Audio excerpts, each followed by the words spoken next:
तो टॉपिक रहेगा excretion and osmoregulation. देखिए क्या है ना कि एनिमल्स की बॉडी के अंदर क्या मेटाबॉलिक वेस्ट क्रिएट हो रहे हैं, है ना। मेटाबॉलिक वेस्ट में अगर देखोगे, एक तो जैसे आपका रेस्पिरेशन की प्रोसेस में CO2 फॉर्म होती है, ये एक मेटाबॉलिक वेस्ट है।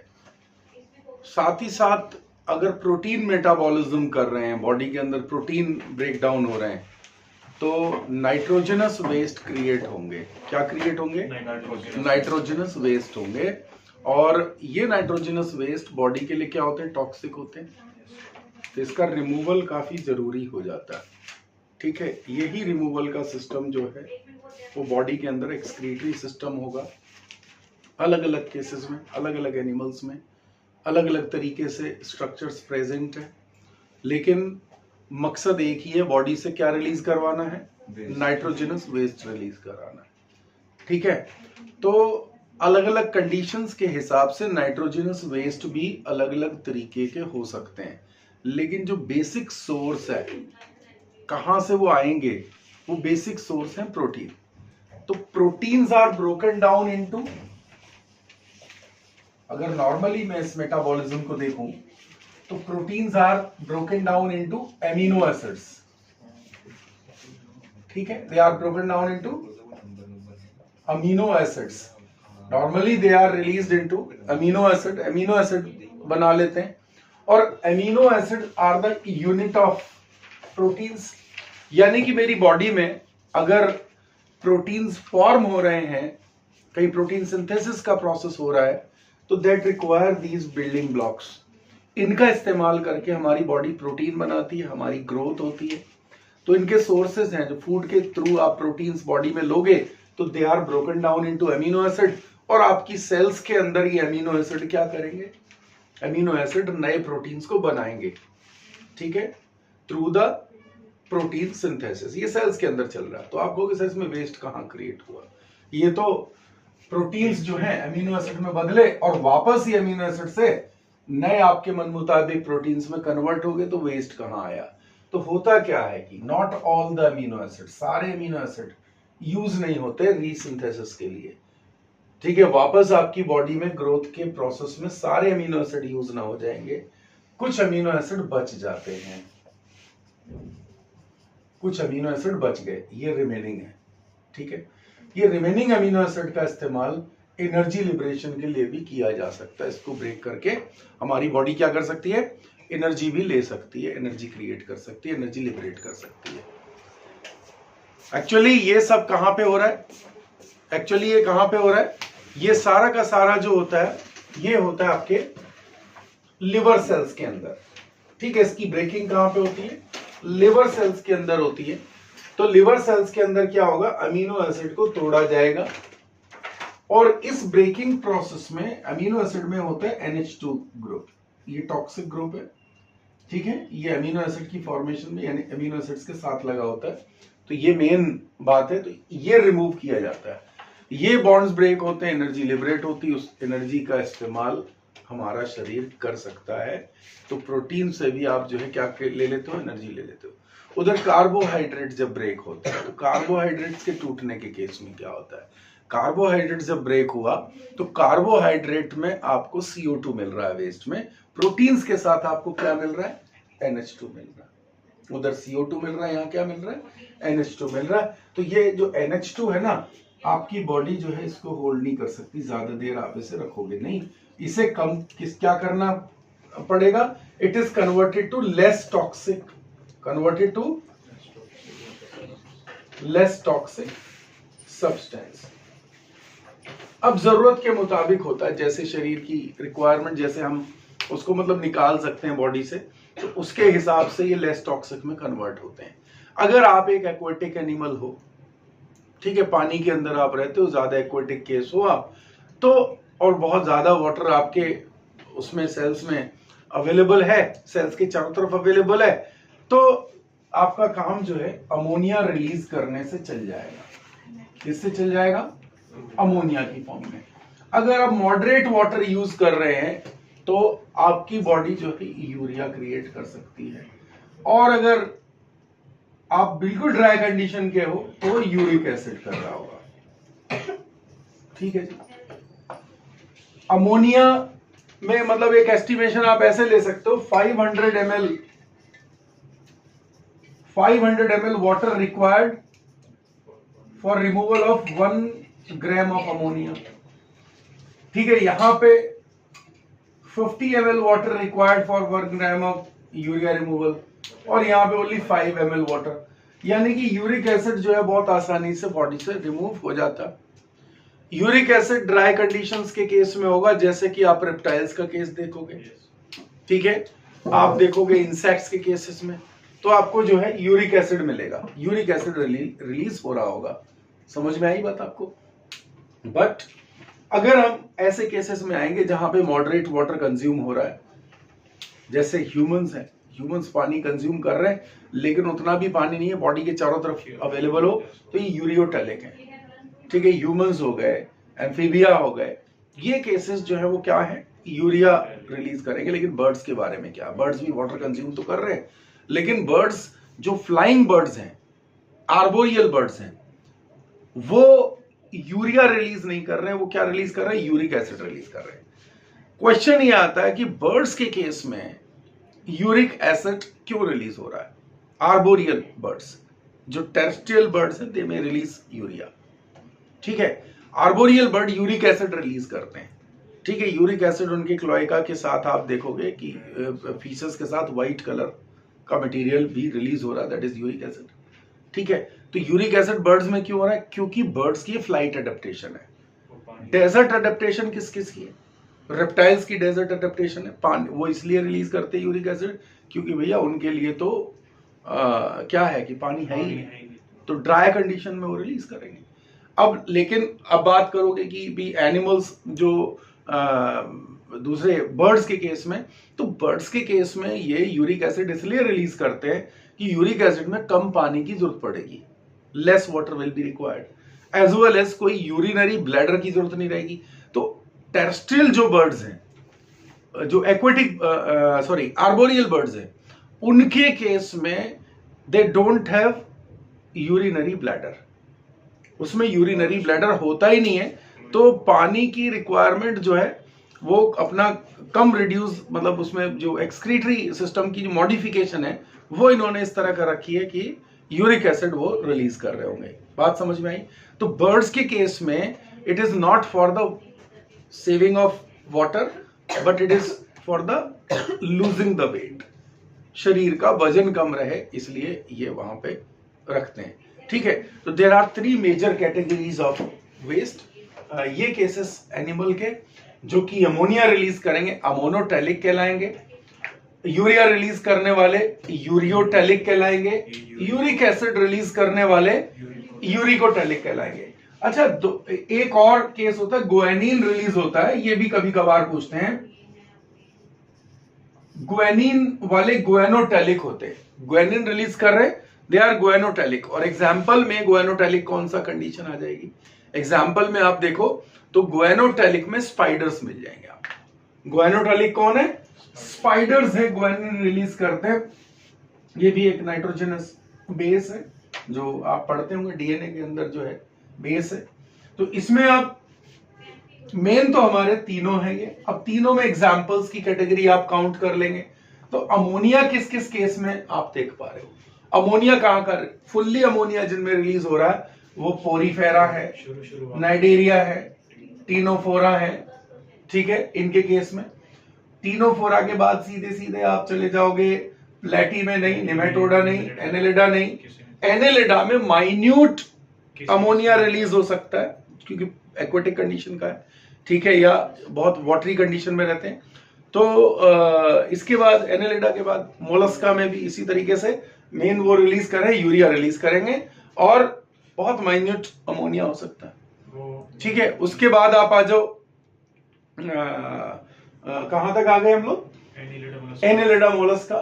फिर गाइनोडर्मेटा में आप आ जाइए। आर्थ्रोपोडा में देखो, आर्थ्रोपोडा की सिचुएशन ये है कि वो तो uric acid, major uric acid है। हाँ, एकाइनोडर्मेटा अमोनिया रिलीज कर रहा है। ठीक है, echinoderms are releasing ammonia these are the details. इतनी बात जो है समझ में आती तो लिस्टिंग क्लियर हो गई कि अमोनिया एक्वाटिक केसेस में। अब शुरू के जो केसेस है, दो फाइलम हमारे diploblastic phylum, they are just releasing ammonia, ammonia release. Condition क्या है? कंडीशन ये है कि ये सेल है सीधे सीधे।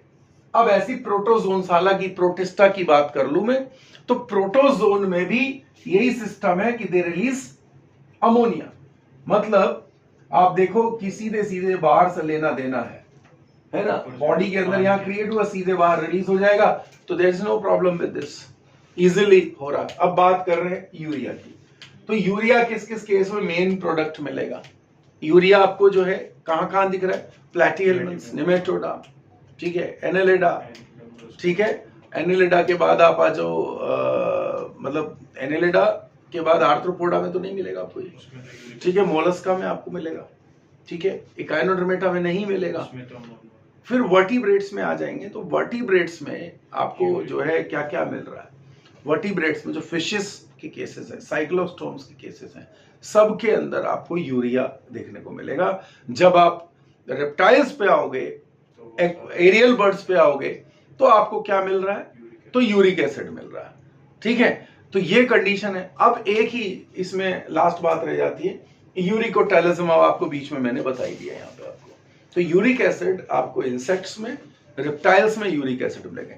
एक बड़ा फेमस सा क्वेश्चन आ जाता है कि भी कौन कौन सी स्ट्रक्चर, कौन सा प्रोडक्ट, और ये मैचिंग टाइप सवाल यहाँ पे है। एक मैचिंग है पूरी की पूरी, जिससे मोर देन वन या वन जैसे भी मान के चले क्वेश्चंस जो है कई सॉल्व हो जाते हैं आपके। और सबसे one of the important criteria ये है, ठीक है। तो सबसे पहले एनिमल ग्रुप, ऑर्गन या एक्सक्रीटरी, स्ट्रक्चर और प्रोडक्ट, है ना, इस तरह से आ जाता है। अब इसमें कोई भी सेट आपसे पूछ सकते हैं तो उस हिसाब से कर लेंगे। तो पोरीफेरा, नाइनेरिया, टिनोफोरा, उसके बाद प्लेटी, निमेटोडा, ठीक है, Annelida,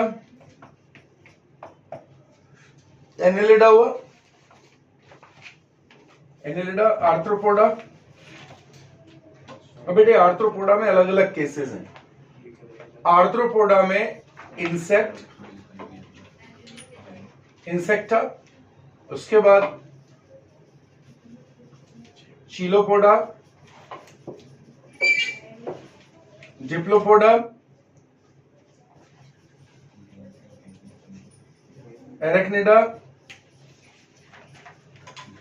crustacea, these all are, ठीक है। इनकी एक्सक्रीटरी स्ट्रक्चर्स क्या हैं ये देखना पड़ेगा। आर्थ्रोपोडा के बाद मोलस्का में आ जाओ। मोलस्का के बाद इकाइनोडर्मेटा और हेमिकॉर्डेटा,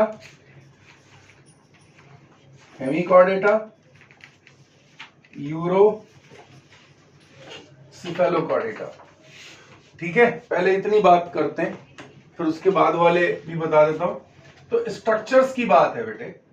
स्ट्रक्चर्स में ये जो तीनों केसेस हैं, यहां पे है general body surface. Here it is general body surface. General body surface से सिंपल डिफ्यूजन से अमोनिया रिलीज हो रहा है, ठीक है। प्लैटीहेल्मिन्थ में बहुत ही फेमस इंपॉर्टेंट है फ्लेम सेल्स या सोलेनोसाइट्स, ठीक है जी, सोलेनोसाइट्स। और urea will be the chief product. Main product जो है वो क्या है? यूरिया। निमेटहेल्मिन्थ्स में आप देखोगे इंपॉर्टेंट है रेनेट सेल। एच शेप की एक सेल होती है, सिंकाइटल होती है, सिंगल सेल की बनी हुई है, ठीक है, एक सेल की बनी हुई है, और definitely it is also releasing urea. Annelida में नेफ्रीडिया होते हैं, और बेटा कभी कभी नेफ्रीडिया के क्वेश्चन अलग से वैसे भी आ जाते हैं। How many kind of nephridia? Basically release of product के हिसाब से दो कंडीशन है, एंटेरोनेफ्रिक और exonephric. Nephridia are those tiny structures which are filterating their body fluid. किसको फिल्टर कर रहे हैं? बॉडी फ्लूइड को। एक ये भी क्वेश्चन होता है, ठीक है, ब्लड नहीं बॉडी फ्लूइड। हमारी बॉडी में किसको फ्लूइड, किसको कर रहे हैं? ब्लड को कर रहे हैं, है ना। What is the difference between Pheretima and humans? In excretory system, in ferritima, they are filtrating the body fluid, है ना। क्लोज सिस्टम था, सर्कुलेटरी था, बट ब्लड को फिल्टर नहीं करेंगे। किसको फिल्टर करेंगे? बॉडी फ्लूइड को करेंगे। हमारी केस में क्या करेंगे? हमारी केस में ब्लड को फिल्टर किया जाएगा। और किडनी का पूरा एक सिस्टम जब पढ़ोगे तो ब्लड बाकायदा एक बड़े टेक्निकली डिफाइंड सिस्टम के साथ फिल्टर हो रहा वहां पे। समझ में आ रही बात आपको? तो ये ध्यान रखने का एक इंपॉर्टेंट। तो यहाँ पे नेफ्रीडिया बेटे दो तरह के नेफ्रीडिया यहाँ पे आप देखते हो, एक्सोनेफ्रिक और बेटे एंटेरोनेफ्रिक। कंडीशन क्या आती थी? एंटेरोनेफ्रिक कंडीशन ये है कि with those nephridia which are releasing their excretory waste into the digestive system, है ना। डाइजेस्टिव सिस्टम में रिलीज कर रहे हैं। यूरिन है डाइजेस्टिव सिस्टम में। बेटे यूरिन डाइजेस्टिव सिस्टम में क्यों कभी किया जाएगा? या कभी कोई एनिमल अपना यूरिन कंज्यूम करे तो वो कब करेगा? जब पानी की कमी को और पानी जो है बचाने की बात करनी। तो ये केसेस में काफी ऐसा होता है कि अपना प्रोडक्ट अपनी बॉडी के अंदर रिलीज कर लेते हैं ताकि उसमें से रिमेनिंग वाटर को कंज्यूम किया जा सके। Is that clear? तो वाटर कंज्यूम करने के लिए ये ऐसा करेंगे अपने बॉडी के अंदर ही, तो that condition is called as enteronephric nephridia. ठीक है, ये नेफ्रीडिया अपनी बॉडी में रिलीज करेंगे। एक्चुअली अपने सिलेबस में फेरिटीमा पोस्टोमा डिटेल में नहीं है, अदरवाइज क्वेश्चन ये भी आता था कि कौन कौन सा नेफ्रीडिया एंटेरोनेफ्रिक है। तो वैसे ही आपको बता देता हूं कि जो उसके फेरिंग्स में मिलने वाले फेरिंजियल नेफ्रीडिया और सेप्टा पे मिलने वाले सबसे बड़े साइज के जो है सेप्टल नेफ्रीडिया, दीज आर एंटेरोनेफ्रिक, है ना। डाइजेस्टिव सिस्टम है फेरिंग्स वाले एरिया में और उसके बॉडी के सेप्टा के ऊपर जो सेगमेंटेशन होती है, मेटामेरिक सेगमेंटेशन, तो हर सेप्टा के ऊपर ये अरेंज होते हैं और अंदर खुल रहे होते हैं गट के अंदर। मतलब ये गट है, यहाँ सेप्टा ये दीवार है, इसके ऊपर अरेंज है और प्रोडक्ट खुल रहा है इसके अंदर डाइजेस्टिव सिस्टम के अंदर। तो दो तरह के नेफ्रीडिया, कौन कौन से नेफ्रीडिया? फेरिंजियल नेफ्रीडिया और सेप्टल नेफ्रीडिया और एंटेरोनेफ्रिक। बट स्किन के वाले जो नेफ्रीडिया, स्किन के अंदर जो इंटेग्यूमेंट्री नेफ्रीडिया जो होते हैं, दे आर कॉल्ड एज एक्सोनेफ्रिक।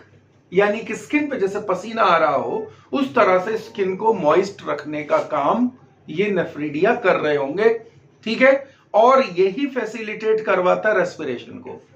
अर्धवॉर्म्स के केस में स्किन मॉइस्ट रहती है, एनालिड्स में स्किन मॉइस्ट रहती है, एक्सोनेफ्रीडिया की वजह से रहती है, एक्सोनेफ्रिक नेफ्रीडिया की वजह से। क्लियर हो गई बात? तो इस तरह एक्सोनेफ्रिक नेफ्रीडिया नंबर में सबसे ज्यादा होंगे, साइज में सबसे ज्यादा छोटे होंगे। एक क्वेश्चन और भी आता था पहले, अब नहीं आता है, एक पहले क्वेश्चन आता था फॉरेस्ट ऑफ नेफ्रीडिया क्या होता। एक्चुअली क्या है, अर्धवॉर्म्स में 14, 15, 16 सेगमेंट में क्लाइटेलम होता है और क्लाइटेलम में जो नेफ्रीडिया का नंबर है वो बहुत ज्यादा है। नॉर्मली दिस नंबर इज 150 पर सेगमेंट, लेकिन वहां पे 10 टाइम्स इंक्रीज हो गया, 10 गुना बढ़ गया, 1500 से 2500 नेफ्रीडिया एक सेगमेंट के अंदर मिल रहे हैं। तो that condition is referred as forest of nephridia. Any doubt with this? Clear होगी बात? समझ में आ गई आपको? तो इस तरह से ये नेफ्रीडिया की बात हुई। नेफ्रीडिया पे थोड़ा सा डिस्कशन लेना पड़ता है, एनेलिडा का फीचर है। अब बात आ जाती है आर्थ्रोपोड्स में। आर्थ्रोपोड्स में क्या क्या मिलेगा बेटा? इंसेक्टा, चीलोपोडा और डिप्लोपोडा, तीनों में होते malpighian tubules. One of the most important details to be asked in NEET exam, बहुत ज्यादा ये पूछे जाते हैं। ये है क्या? इंसेक्ट, चीलोपोडा, डिप्लोपोडा में क्या होते हैं? मेल्पिगियन ट्यूब्यूल्स। बेटे इंसेक्टा में तो सारे हेक्सापोड्स हैं 6 टांगों वाले। चीलोपोडा में वो हैं जिनमें पर सेगमेंट 1 पेयर लेग्स होती है, एग्जाम्पल क्या, सेंटीपीड, ठीक है। और डिप्लोपोडा में मिलीपीड है, मिलीपीड यानी जूलस, सेंटीपीड यानी कि स्कॉलोपेंड्रा। स्कॉलोपेंड्रा एग्जाम में आता कभी, तो स्कॉलोपेंड्रा, इन सब के केस में मल्पीगियन ट्यूब्यूल्स मिलते हैं। और मल्पीगियन ट्यूब्यूल्स क्या है, वो सीधे डाइजेस्टिव सिस्टम में खुलेंगे। What is similar about enteronephric nephridia and malpighian tubules? They release their product in the digestive system, but the product in this case is different. It is uric acid. ठीक है जी, उधर urea है। Arachnida में जैसे spiders हैं तो guanine release करेंगे, crustacea है। अच्छा, ये स्ट्रक्चर्स क्या है यहाँ पे? अरेक्निडा में कॉक्सल ग्लैंड, ठीक है। Spider, scorpions coxal gland hold करते हैं एंड दे आल्सो रिलीज, ये ग्वानिन रिलीज करते हैं, मतलब स्पाइडर्स। और क्रस्टेशिया जो है, दीज आर रिलीजिंग, ये अपना प्रोडक्ट रिलीज कर, ग्रीन ग्लैंड्स बोलते हैं, ग्रीन ग्लैंड्स या एंटेनरी ग्लैंड्स। क्रस्टेशिया में एंटेनरी ग्लैंड होते हैं, 2 पेयर एंटेना होगा, वहां पे एंटेनरी ग्लैंड होंगे। मोलस्का में स्ट्रक्चर क्या है? मोलस्का की जो स्ट्रक्चर होती है, organ of Bojanus, kidney like organs है, ठीक है। Organ of Bojanus and Keber's organ is also there and the product is urea, mainly urea, और थोड़ा जो अमोनिया भी ये डिफ्यूज कर सकते हैं। एक्चुअली क्या होता है कि बहुत सारे एक्वाटिक केसेस में फिशेस हैं, जैसे गिल्स भी जो है वो नाइट्रोजनस वेस्ट को बाहर निकाल सकते हैं, तो गिल्स एक्सेसरी स्ट्रक्चर्स हो जाते हैं वहां पे। लेकिन मेन स्ट्रक्चर फिशेस के केस में भी आप देखोगे तो गिल्स से तो रिलीज हो रहा है। ऐसी यहाँ पे भी कोई थिन सरफेसेस हैं मोलस्का में भी, तो they are releasing ammonia also from there.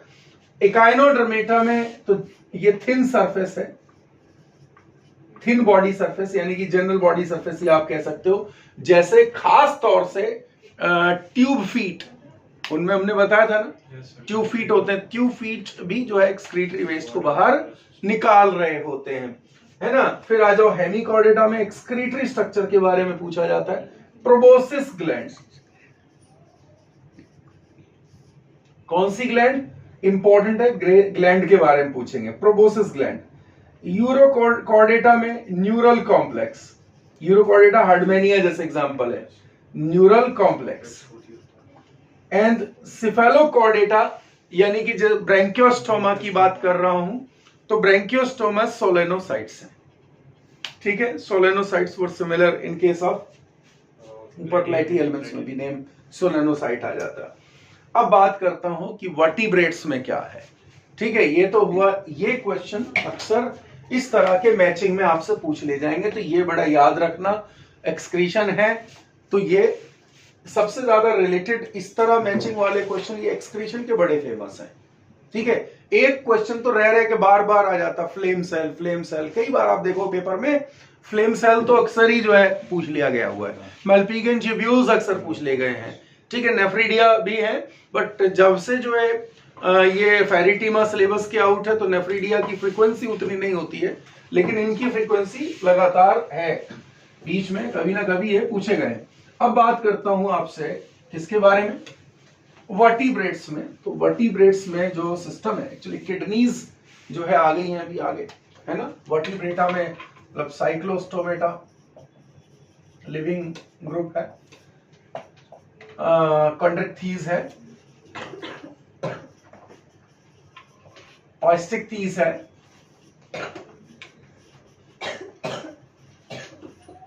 Chondrichthyes, ऑस्टिक्थीज। इसके बाद और क्या है जी,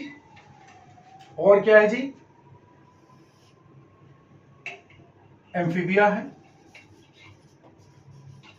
और बेटा रेप्टिलिया है, एव्स है, और these are the vertebrate groups. Vertebrate groups का भी आप ये डिटेल थोड़ा याद रखोगे। इन सभी में किडनीज हैं, दीज ऑल हैव किडनीज, लेकिन कैसी किडनी? प्रोनेफ्रिक, और फिशेस में ओपिस्थोनेफ्रिक। ठीक है। Amphibia mesonephric. एम्फीबिया बिकॉज ये बात फ्रॉग की हो जाती है तो इंपॉर्टेंट हो जाता है, मीजोनेफ्रिक। और ये तीनों जो हैं मेटानेफ्रिक किडनी। ठीक है। तो metanephric are the advance kind of kidneys, और बाकी उसी हिसाब से प्रोनेफ्रिक सबसे इनिशियल टाइप के। Kidneys are paired structures. Kidneys कैसी हैं? These are paired structures, dorsal हैं पीठ में, बैकबोन में, दोनों तरफ बैकबोन ये है, इसके इधर लेफ्ट राइट में ये प्रेजेंट होती हैं इस तरीके से, बीच में बैकबोन रहेगा। ठीक है। तो बॉडी के डोर्सल सरफेस की साइड से अगर किडनी ऑपरेट करना है तो हमें कहां जाना पड़ेगा? यहां पीछे से कट लगाना पड़ेगा या थोड़ा साइड से कट लगाना पड़ेगा ताकि किडनी की अप्रोच इजी हो सके। आप सेंटर में ऊपर से कट करके किडनी तक पहुंचेंगे तो इट विल बी डिफिकल्ट, बाकी सिस्टम्स को भी डैमेज और डिस्टर्बेंस झेलना पड़ेगा। समझ में आ गई बात आपको? तो किडनी जो है ये स्ट्रक्चर्स हैं, और जो प्रोडक्ट किडनी से निकलता है आप उसे यूरिन बोलते हो। ठीक है। Product from kidney is called, ये यूरिन कहा जाएगा। ठीक है। ये अलग अलग कंसिस्टेंसी का हो सकता है अकॉर्डिंग टू वाटर प्रेजेंस। अब मैंने आपको बताया था प्रोडक्ट्स आर डिफरेंट, जैसे कि मैंने कहा रेप्टाइल्स और बर्ड्स में, खासतौर से आर्बोरियल बर्ड्स में और रेप्टाइल्स में जो है यूरिक एसिड मिल रहा है, बाकी सब जगहों पे यूरिया मिल रहा है। यस। और बर्ड्स के केस में यूरिनरी ब्लैडर, मतलब फ्लाइंग बर्ड्स के केस में यूरिनरी ब्लैडर एब्सेंट है। कैरिनेट बर्ड्स के अंदर यूरिनरी ब्लैडर आपको नहीं मिलेगा, और ड्राई यूरिन है क्लोएका में रिलीज होता। समझ में आई? किडनी जो होती है, किडनी के बारे में यह है कि किडनी एक यूनिट स्ट्रक्चर है। ये कंपोज होती हैं, कंपोज्ड ऑफ यूनिट्स कॉल्ड, किसके बने होते हैं? Composed of units, that is uriniferous tubules या फिर nephrons. They are composed of nephrons. ये नेफ्रॉन के बने हुए। किसके बने हुए? नेफ्रॉन। तो बेटे नेफ्रॉन का नंबर अलग अलग होता है। जैसे मैं कोई कंपैरिजन करूं एक बेसिक सा, तो नेफ्रॉन्स ह्यूमंस के केस में, ह्यूमंस में जो नेफ्रॉन होंगे वो थोड़े ज्यादा होंगे। तो नेफ्रॉन जो है ये ह्यूमंस में, इन केस ऑफ ह्यूमंस ये नंबर ज्यादा होगा। मैं 2-3 कंपैरिजन दे देता हूं यहां पे। तो ह्यूमंस में ये करीब 10 लाख नेफ्रॉन्स पर किडनी है। दीज आर 10 लाख पर किडनी। रैबिट में अगर कहूं तो रैबिट में ये जो बनेगा, रैबिट में 2 लाख के करीब हो जाएगा। फ्रॉग में ओनली 2000 नेफ्रॉन्स पर किडनी। ठीक है। ये यूनिट स्ट्रक्चर रहेगा। समझ में आई? तो हमारा सिलेबस में होता है human excretory system. Human excretory system 1 pair kidney का बना हुआ है। उसमें आपको यूरेटर्स मिल जाते हैं 1 पेयर। ठीक है। एक यूरिनरी ब्लैडर है और एक यूरेथ्रा है। Kidneys are well supplied with the blood, blood से सप्लाई बहुत अच्छी। और दूसरा एक है कि किडनीज जो हैं ये ब्लड को फिल्टर कर रहे हैं हमारे केस में। ठीक है। यही बात अगर आप किस में देखो, अर्धवंश में देखो, तो वहां पे ब्लड को फिल्टर नहीं कर रहे हैं, वहां बॉडी फ्लूइड को कर रहे हैं। पहले ही बताया मैंने आपको। लेकिन कुछ और केसेस देख लो, आप आर्थ्रोपोड्स देखो, आर्थ्रोपोड्स में भी बॉडी फ्लूइड ही फिल्टर हो रहा है। ठीक है। तो ये डेटा तो बड़े काम का हो गया। काम का क्या हो गया कि भाई जो कुछ केसेस ऐसे हैं बॉडी फ्लूइड को फिल्टर करते हैं, और कुछ केसेस ऐसे हैं जो कि ब्लड को फिल्टर करेंगे।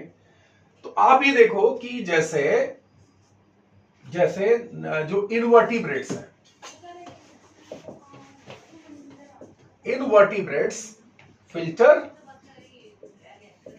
इनवर्टिब्रेट्स फिल्टर क्या करेंगे?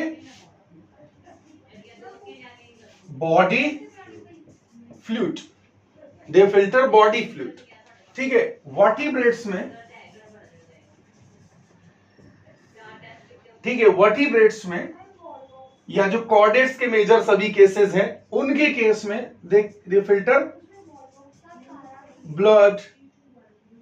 ठीक है, दे फिल्टर ब्लड, तो ये ब्लड को फिल्टर कर रहे होते हैं। कहानी समझ में आ गई? हमारे केस में मतलब दैट इज, इसका मतलब ये हुआ फेरिटीमा एक सिग्निफिकेंट केस है। They are with close circulatory system. Pheretima में बॉडी फ्लूइड कर रहे हैं। ठीक है, ह्यूमंस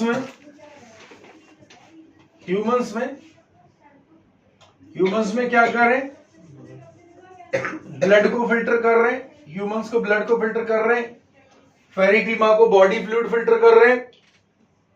कॉकरोच पेरिप्लेनेटा बॉडी फ्लूइड को कर रहे हैं। ठीक है जी, ये कुछ जाने माने केसेस हैं। बाकी तो फ्रॉग तो वर्टिब्रेट है ही ना, तो सभी के केस में जो है ब्लड फिल्टर होगा। ह्यूमन एक्सक्रीटरी सिस्टम को मैंने आपको लिस्ट बताई क्या क्या है इसमें। ह्यूमन एक्सक्रीटरी सिस्टम में किडनीज हैं,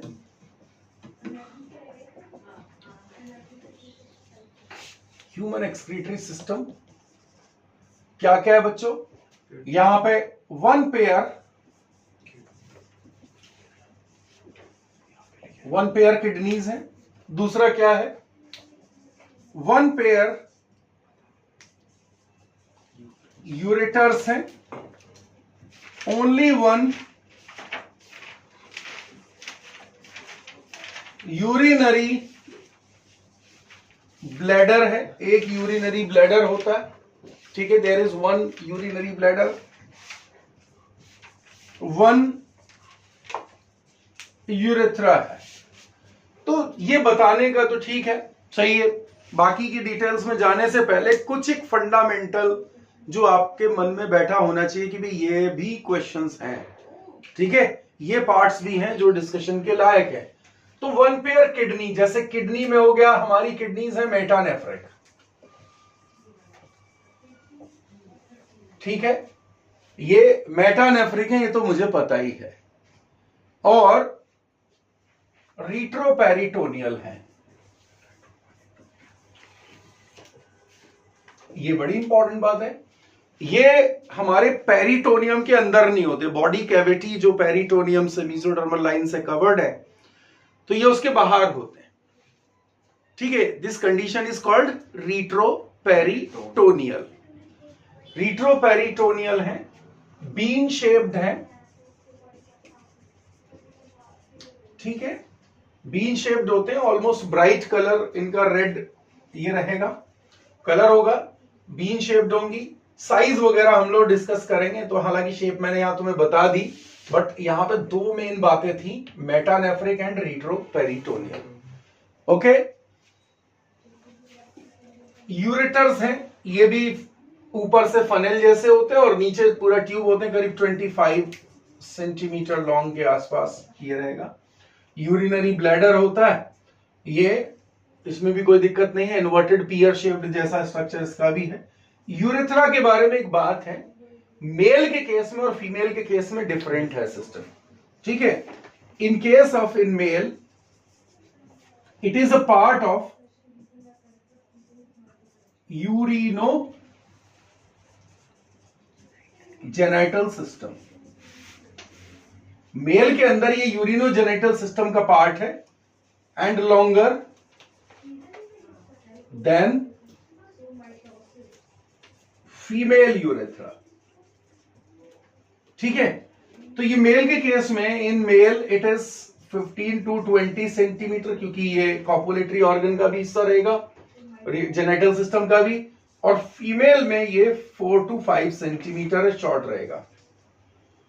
एनी डाउट विद दिस? समझ में आ गया? ये रहता है।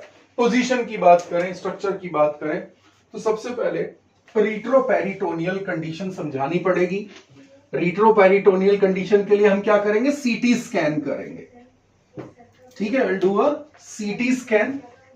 सीटी स्कैन कहां से करेंगे, इस वाले पार्ट से सेक्शन करेंगे। सीटी स्कैन में ट्रांसवर्स सेक्शन किया जाता है, एक्सरे होता है वो, है ना। बॉडी में ट्रांसवर्स सेक्शन या चाकू से नहीं काटना है, एक्सरे से सेक्शन करके देखना है।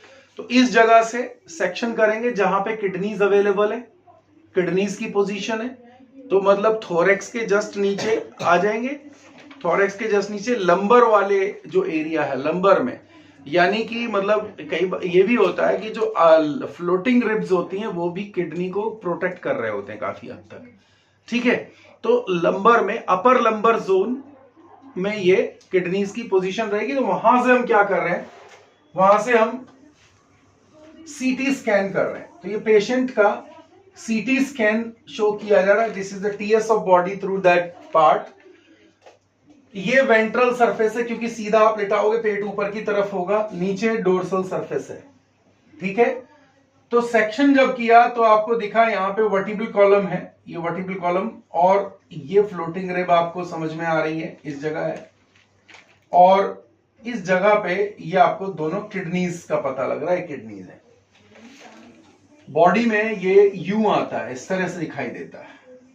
ठीक है, दिस इज पेरिटोनियम। क्या है ये, पेरिटोनियम। बॉडी के बाकी, दिस इज बॉडी कैविटी। इस जगह पे डाइजेस्टिव सिस्टम वगैरह आपको सारा कुछ दिखाई देगा, इंटेस्टाइन होगा, सब होगा, सारे स्मॉल इंटेस्टाइन, लार्ज इंटेस्टाइन के पार्ट्स वगैरह सब दिखाई देंगे। ठीक है, तो ये वो वाला पार्ट है।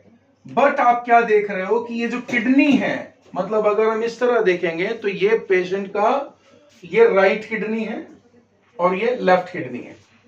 ठीक है, ये किडनी जो दिख रही है ये आपको पेरिटोनियम के बाहर दिख रही है, बाकी के ऑर्गन अंदर है, और किडनी जो है कहां दिख रही है, आपको बाहर दिख रही है। किडनी के चारों तरफ ये फैट होता है, दिस इज रीनल फैट। क्या चीज है ये, दिस इज रीनल फैट। ये किडनीज को प्रोटेक्ट करता है। शुरू की जो फ्लोटिंग रिब्स हैं, दीज आर किडनी के ऊपरी हिस्से को प्रोटेक्ट कर रही थी, फ्लोटिंग रिब्स हैं। और सेंटर में ये जो देख रहे हो, दिस इज वर्टिब्रल कॉलम। ठीक है, तो we have discussed the position of kidney, कि भाई किडनी जो है हमारे बॉडी कैविटी में बाहर होती है पेरिटोनियम से जस्ट। अब सवाल आता है कि to which part they are protected by peritoneum, the ventral side of the kidney. क्या है, वेंट्रल है ना ऊपर, ये वाला साइड ही, दिस साइड, ये साइड इससे प्रोटेक्टेड है, दिस साइड इज प्रोटेक्टेड। तो ये प्रोटेक्शन जो होती है यहाँ पे, ये क्लियर हो गया, समझ में आ गई बात आपको, पल्ले पड़ा कुछ यहाँ पे। तो ये टीएस हो गया, टीएस में हम रिट्रोपेरिटोनियल कंडीशन को समझ पाए। ठीक है, तो किडनी के ये एक है। बाकी पोजीशन वैसे बता दूं बॉडी में, बॉडी की रिट्रोपेरिटोनियल का मतलब पेरिटोनियम के पिछली साइड होगा या पेरिटोनियम के out, out of peritoneum, not inside. You take a bag, bag into a bag, मतलब बैग इनटू अ बैग का मतलब क्या हुआ, ये मैंने एक बैग लिया, मैंने इसके अंदर एक और दूसरा बैग रख दिया। अगर ये बैग पेरिटोनियम है, अंदर इनर बैग इज पेरिटोनियम, काफी सारा सामान यहां रखा हुआ है, बट किडनीज यहां बाहर रखी हुई है। बॉडी वॉल और इनर वॉल के बीच में, पेरिटोनियम के बीच में है। तो this condition is called retroperitoneal condition, यानी कि पेरिटोनियम के बाहर प्रेजेंट रहेंगे। ठीक है, एक आखिरी चीज जो आज के लिए करेंगे, उसके बाद एनाटॉमी शुरू करेंगे नेक्स्ट क्लास में। तो बॉडी में मैं किडनी के पोजीशन की बात कर दूं, और बेसिक से जो है उसके साइज का भी डिटेल में आपको बता देता हूं। तो क्या होता है, बॉडी में किडनीज अवेलेबल है, किडनीज अवेलेबल है। दिस इज शेप आप देख रहे हो कि भी एक बीन शेप दिख रही है, राजमा जैसा होता है उसके जैसा दिख रहा है। This is right kidney and this is left kidney, ये लेफ्ट किडनी है। ठीक है, और क्या देख रहे हो कि जो राइट वाली किडनी है वो स्लाइटली नीचे प्रेजेंट है, this kidney slightly downward.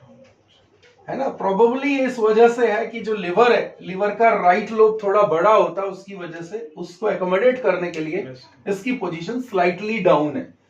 Kidney के ऊपर ग्लैंड्स हुआ करते हैं और ये ग्लैंड जो है वो क्या होते हैं, एड्रीनल ग्लैंड होते हैं।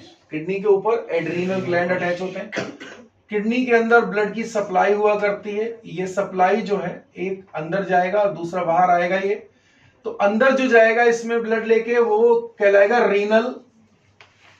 रीनल आर्टरी, ठीक है, और दूसरी तरफ है रीनल वेन। रीनल आर्टरी में the blood is mean rich with urea and O2। Renal vein में blood is rich with CO2 and urea is least urea is present here. Urea अगर कहोगे बॉडी में सबसे कम कहां मिलता है, तो रीनल वेन में सबसे कम मिलता है। सबसे ज्यादा मिलने वाली बात जो थी, तो जो लिवर के लिए मैंने पहले भी एक बार डिस्कशन कर रखी है, नेक्स्ट क्लास मतलब कल हम लोग ये बात भी कर लेंगे आगे कि और क्या होता है। तो ये चीज यूरिया जो बनेगा वो लिवर में बनेगा। लिवर से बाहर जाने का रास्ता हिपैटिक वेन है, तो हिपैटिक वेन में यूरिया सबसे ज्यादा होगा और वहीं से ये डोर्सल अओर्टा से होता है और रीनल आर्टरी में पहुंचा। इधर रीनल वेन है, तो रीनल वेन में चूंकि फिल्ट्रेशन हो चुकी है तो सबसे कम यहां पे है। अब क्या देख रहे हो, नीचे आपको ये यूरिनरी ब्लैडर एक पियर शेप जैसा दिख रहा है, ठीक है, उसी के नीचे यूरेथ्रा अवेलेबल है। आप देख रहे हो कि इस यूरिनरी ब्लैडर के अंदर ये यूरेटर्स आकर के खुल जाते हैं, तो यूरिन ड्रॉप बाय ड्रॉप यहाँ पे इकट्ठा होगा। नीचे में यूरेथ्रल स्फिंक्टर है जो यूरिन को यूजलेसली वैसे ही रिलीज होने से रोकेगा। जब जरूरत होगी तभी ये स्फिंक्टर खुलेगा और यूरिन जो है बाहर पास होगा, ठीक है। तो ये यूरेटर्स जो है they are collecting urine and sending it to urinary bladder. This is urinary bladder, ये यूरेटर है, करीब 25 सेंटीमीटर के आसपास की लेंथ है। किडनी की बात करूं तो किडनीज जो है वो करीब कितना होते हैं, कितना होंगे, लेंथ कितना है किडनी का, 10 to 12। ये करीब 10-12 सेंटीमीटर के रेंज में होंगे। थिकनेस जो है इसकी, थिकनेस मतलब विड्थ की बात करो, पहले विड्थ की बात करो तो करीब 5 सेंटीमीटर विड्थ है, और थिकनेस की बात करेंगे तो 2 to 3 सेंटीमीटर ये थिकनेस हो जाती है। मतलब थिकनेस ये होगी, लेंथ ये होगी, विड्थ ये होगी, ठीक है। इस तरह से जो ये साइज हो गया किडनी के। अभी एनाटॉमी इज सेपरेट टॉपिक, तो कल हम लोग डिस्कस कर रहे हैं किडनी के एनाटॉमी पूरी की पूरी, ओपन करेंगे किडनी और अंदर क्या स्ट्रक्चर्स हैं, नेफ्रॉन्स की अरेंजमेंट क्या, और उसके बाद में यूरिन कैसे बनता वो बात डिस्कस होगी, ठीक है। तो ये वाला जो first part of the system है वो समझ में आया होगा। एक आखिरी चीज बता दूं, जो अमीबा होते हैं, अमीबा के अंदर स्ट्रक्चर होती है जिसको आप बोलोगे कॉन्ट्रेक्टाइल वैक्यूल। तो कॉन्ट्रेक्टाइल वैक्यूल का जो काम है वो वाटर रेगुलेशन का है, ठीक है। इसका काम क्या होता है, water regulation, osmo regulation. Excretion general body surface से होती है, ठीक है। तो किडनी का ये फंक्शन जिसे आप ऑस्मो रेगुलेशन कहेंगे, water balance in the body कहेंगे, वो अमीबा के कॉन्ट्रेक्टाइल वैक्यूल से मैच करता है। Contractile vacuole is for water regulation, यानी कि ऑस्मो रेगुलेशन। कंसेप्ट ओके हो गया, समझ में आ गई बात आपको, ठीक है। एक्सक्रीशन जनरल बॉडी सरफेस से हो रहा है अमीबा के अंदर, ओके, समझ में आया। तो एक और क्वेश्चन कभी कभार होता है कि जो पैरासिटिक अमीबा होते हैं, जो डाइजेस्टिव सिस्टम वगैरह में होते हैं, या फिर मरीन अमीबा होते हैं, उसमें कॉन्ट्रेक्टाइल वैक्यूल नहीं होती, ठीक है। फ्रेश वाटर अमीबा के अंदर, अमीबा प्रोटियस के अंदर जो है ये कॉन्ट्रेक्टाइल वैक्यूल होती है।